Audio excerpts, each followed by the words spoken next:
Siapa saja sih yang bisa sombong itu, Mas? Jadi gini, orang itu dari punya sepeda terus punya motor, dia mulai muncul kesombongan. Dari punya motor menjadi punya mobil, tambah lagi kesombongan. Jadi dia terancam sebenarnya oleh kelemahan jiwa. Jadi setiap akses yang naik, akses yang berkembang, itu resikonya karena dia harus diwadahi oleh jiwa manusia yang lemah, maka eksesnya adalah kesombongan itu, keangkuhan. Jadi singkat kata, makin kita kaya, makin terancam untuk hancur oleh kesombongan. Dan ini bukan hanya soal kaya, makin pinter juga biasanya makin sombong, Mas.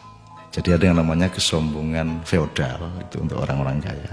Ada kesombongan kuasa, itu orang tuh makin berkuasa makin sombong, makin tidak tahu bagaimana berdiri sejajar dan dengan orang lain. Jadi kekuasaan menciptakan kesombongan, kekayaan menciptakan kesombongan. Dan saya ingin mengatakan poin yang sebenarnya bukan itu. Kepandaian juga sangat berbahaya untuk memunculkan kesombongan kita. Dalam bahasa populer kita sebut keangkuhan intelektual. Tapi yang lebih berbahaya lagi, menjadi orang soleh, orang alim itu juga bisa menimbulkan kesombongan. Jadi banyak orang-orang yang beragama dengan tekun, salah satu hasilnya adalah dia sombong atas orang lain. Diam-diam selalu merasa lebih hebat dari orang lain, lebih masuk surga daripada orang lain, lebih diterima Allah oleh orang lain.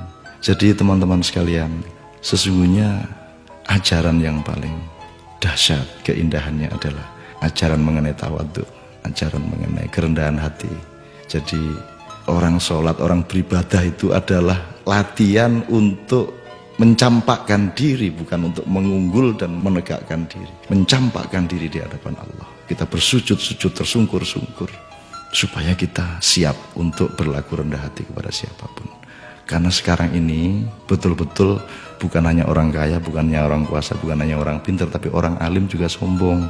Itu namanya kesombongan kesombongan orang alim. Jadi tidak lantas kita jangan jadi alim supaya tidak sombong, atau jangan tidak kaya supaya tidak sombong, tidak begitu. Tapi kayalah tapi tidak usah sombong, kuasalah tapi rendah hati, pandailah, karena itu menjadi justru lebih arif dan menjadi alim serta solehlah, supaya engkau mampu merendahkan dirimu di bawah orang yang paling rendah pun di kampung-kampung yang kumuh tempat engkau lewat dengan kakimu.